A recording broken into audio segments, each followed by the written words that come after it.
Hello and welcome to Europe Conversation. My guest today is the President of Ukraine, Volodymyr Zelenskyy. He is joining us from a secret location close to the front line. And that makes already the point. We are discussing this important topic of EU enlargement with a country during an ongoing war. What a challenging situation and what a decisive moment in history.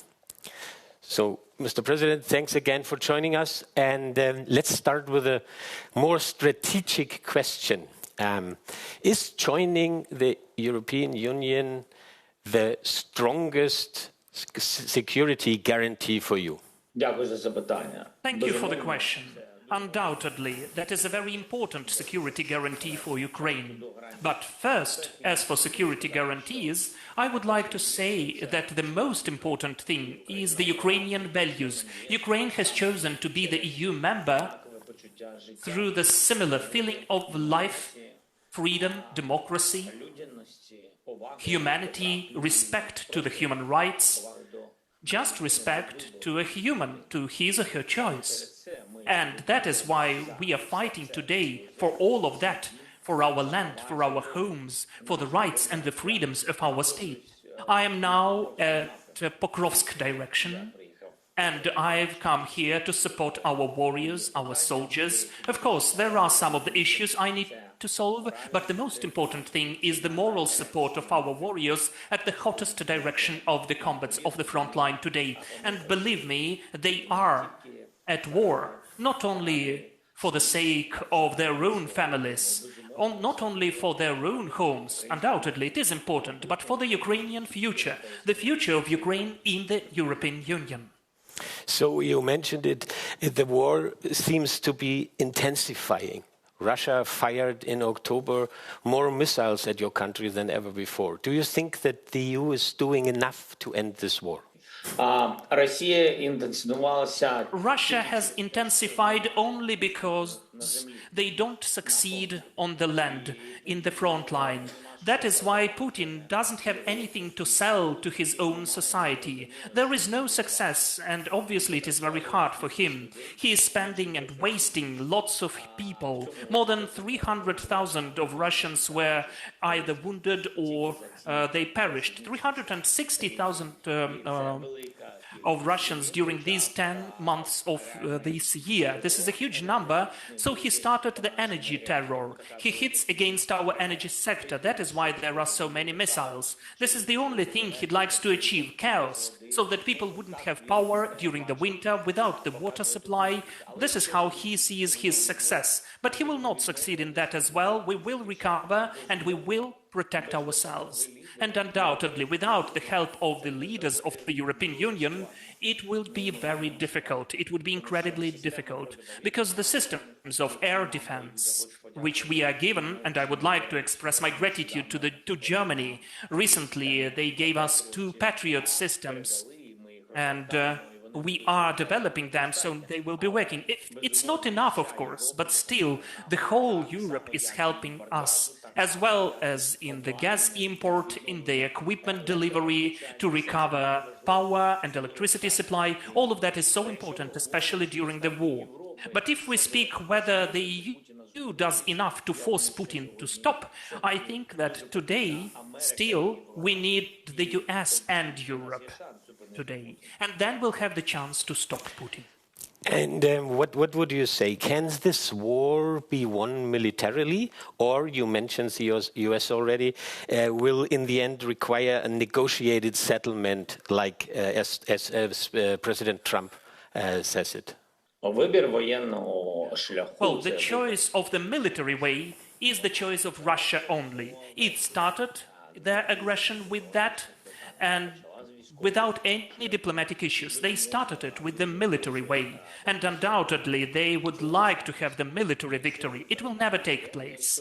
If Ukraine is standing, if Europe is pressing, does not put up with that, that is very important to solve the issues on the support of Ukraine, that is both funding of our internal production and manufacturing and air defense, what I mentioned before, support Ukraine in all of the spheres. And the United States of America need to be be open to the opportunities of long-distance weapons, long-range weapons. That is very important, even as a deterring factor. We need to have it, to use it. We need the support of the US. We need the support of President Trump about that. And it will be a decisive pressure against Russia. Then sanctions, which are so important. And here I'd like to express my gratitude to Europe, the European Union, for the 19th sanctions package. And Europe as well, because they are not postponing that. They are constantly forcing Russia to decrease their economy, which then it has to spend onto this war. That is important as well. And the latest sanctions of President Trump and the United States of America were really important against the oil companies of Russia. We cannot stop on that. We need secondary sanctions. We need following stronger gas sanctions, and also against nuclear generation of Russian Federation. All of those steps are really comprehensible, but against their military-industrial complex, so that they wouldn't construct and create so many missiles which Russia is using against Ukraine. All of those things are the tools of pressure. And this is the right thing to do if the aggressor is inadequate and doesn't want to stop. These are the tools, the things which would force and push Russia to the negotiations process, to diplomacy. And undoubtedly, in this diplomacy, we'll need both America and Europe. Let's stay one moment longer with the President of the United States. Has Donald Trump given you any indication that he supports Ukraine joining the European Union? Donald Trump is supporting Ukraine. As the future EU member, we have discussed that with him. He is supporting that, and he understands that this is the choice of the Ukrainian people, and Ukraine is the part of Europe. Geographically, geopolitically, and historically. We were talking about the blockage of some of the points by the Hungarian leader, and I asked President Trump if he supports me in that, to help us. So he told me that he will do everything possible, whatever he can. So the Commission's new enlargement report we are discussing today here delivers a lot of positive content concerning Ukraine. At one point it states, and I quote, "Despite the very difficult circumstances the country finds itself in on account of Russia's war of aggression, Ukraine continued to demonstrate remarkable commitment to the EU accession path over the last year." Remarkable commitment, Mr. President. Does that sound like a compliment to you, or more like much more needs to happen? For us, it's a very high assessment, evaluation of our work and our service, and I would like to thank for that to the European Union, the Presidents Kostu and Ursula von der Leyen, and all of the leaders who are taking part in this process. And also the technical team, that is how we sometimes say, but the technical team are the huge number of people who are helping Ukraine that much.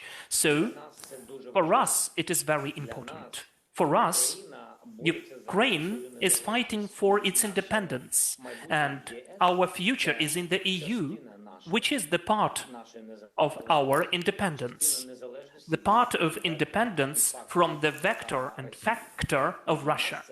And for us, it is an important factor that we are highly assessed during this year. It is not that easy for us during the war to conduct these or those legislative amendments, obviously because of different reasons. I don't want to complain. We are a very strong country opposing Russia and their wish to destroy us. That is why I am sure that we will introduce all of the legislative amendments and other necessary steps. We have faced the task, the assignment, to implement all of that, to prepare all of the clusters till the end of the current year. We will be ready, or at least we will try to do our best, whatever we can, to achieve that. And about that, In my opinion, we have the united country, united population, society, the power, authorities, and that's an important factor. I wouldn't like this process to be too long, too lengthy. I mean, the processes which do not depend on us. Those are clusters opening. Why? Well, because the EU factor, the fact that Ukraine is fighting for itself in Europe is very important. For the morale, for the moral support, both of our people and all of our military. That is very important, that this is the bilateral movement. And we would really like that to be well assessed by all of the possible institutions and all of the leaders who are sometimes in doubts. So for us, the quicker Ukraine is able to open the clusters and to have the fully fledged negotiations platforms, the better it is for us. It will be a supporting factor for Ukraine. So as you know, and in the last weeks it was always reported, here in Brussels there are some concerns about judicial independence in Ukraine, especially after the creation of two independent anti-corruption bodies. The enlargement report says, recent negative trends, including a growing pressure on the specialized anti-corruption agencies and civil society, must be decisively reversed. What will you do to address these concerns? Well, in my opinion, I do not see that in the report. I know that there are certain messages, but I would check the real quotes from the report. But secondly, during the war, we have implemented the widest, the broadest anti-corruption infrastructure in Europe. And I don't know about any country who has that many anti-corruption authorities. Maybe it can be in other countries, but we are doing everything possible. There is a plan, and it's not the plan which we are inventing. This is the plan which we create in the dialogue with the European Union to start the negotiations platform, to open the clusters. Ukraine has to stick to the very specific list of laws and reforms. And that is why, during the war, we need to be more specific in our steps.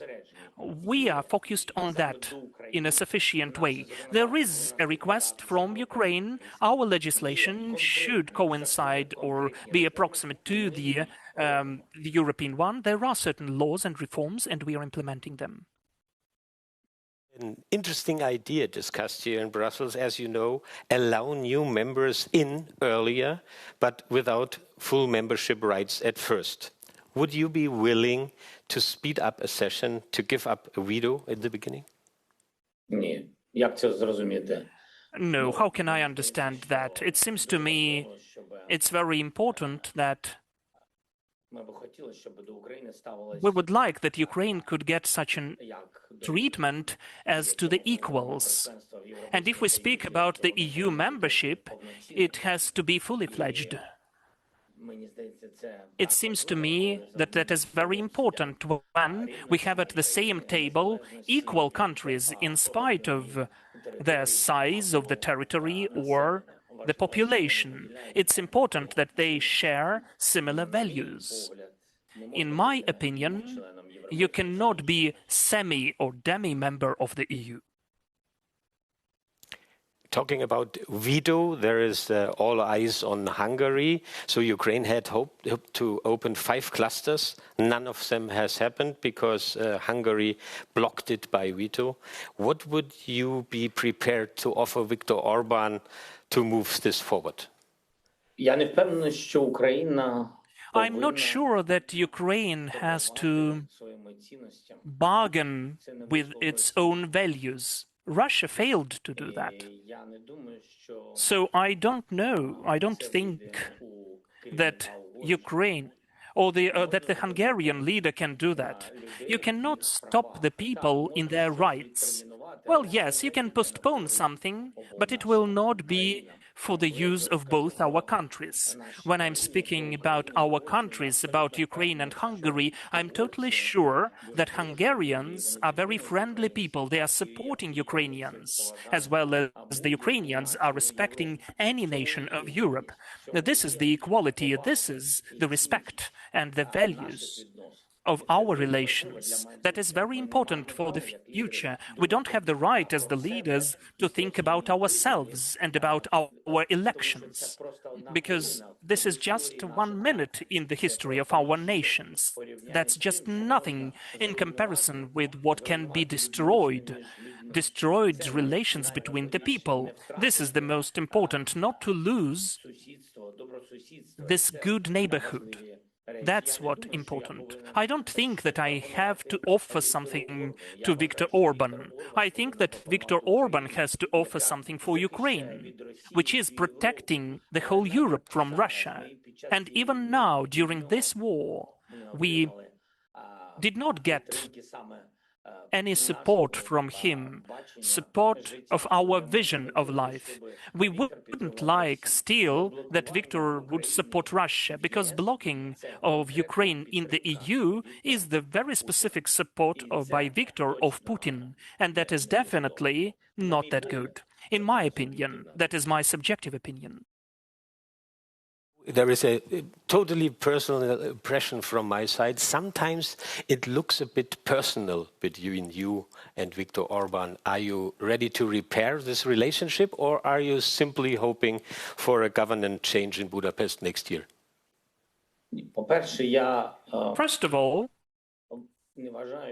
I don't think that anyone has the right to influence the choice of the Hungarian people and the elections in Hungary, in Budapest. That is their personal right. This war, the war for the freedom of the country, which is 40 times smaller than the aggressor is, this war will not forget anyone and anything. There will be peace, peaceful times, and we would need to look straight forward into the eyes of each other. We need to have the opportunity to respect each other, and that's it. It's nothing about being personal. It's not about personalities. We are at war for our survival, for our lives. And we would really like the Prime Minister of Hungary to support us, at least not block us. If we do everything, if there are the rules and we comply with them, whatever is needed to open the clusters, we would like us to be respected. And it's not only the respect to us, but the respect of the Hungarian leader to the rules and regulations of the European Union, as Hungary is the member of the EU. Those are the rules. So you need to do lots of important things, and then the cluster after cluster is opened. That is the way. So let's end with a, let's say, more personal approach, and let us look forward. Where will Ukraine and the EU be in 2030? Or, as I said, in a bit more personal view, will you be the president who brought Ukraine into the EU? First and foremost, I would like to believe that Ukraine will be in the EU before that. You open again the timeline. What is your wish, if it's earlier than 2030? I would like that to take place in the fair way, when Ukraine is standing for itself and when the war is over. I think it would be just and fair, because as I already mentioned, we are at war for this kind of future, for our Ukraine and for the future of Ukraine in Europe. Undoubtedly, I would like to be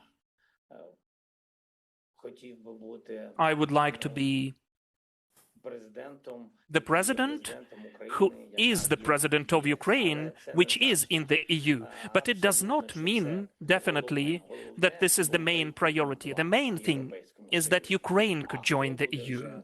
But who is the president then, at the moment, is the secondary thing. So thank you for this preview, a bit of personal previews. Thank you for being our guest today, and have a good and successful day. And when we wish you that, it's much more than just a polite closing. So thank you for coming on the Europe Conversation. Thank you.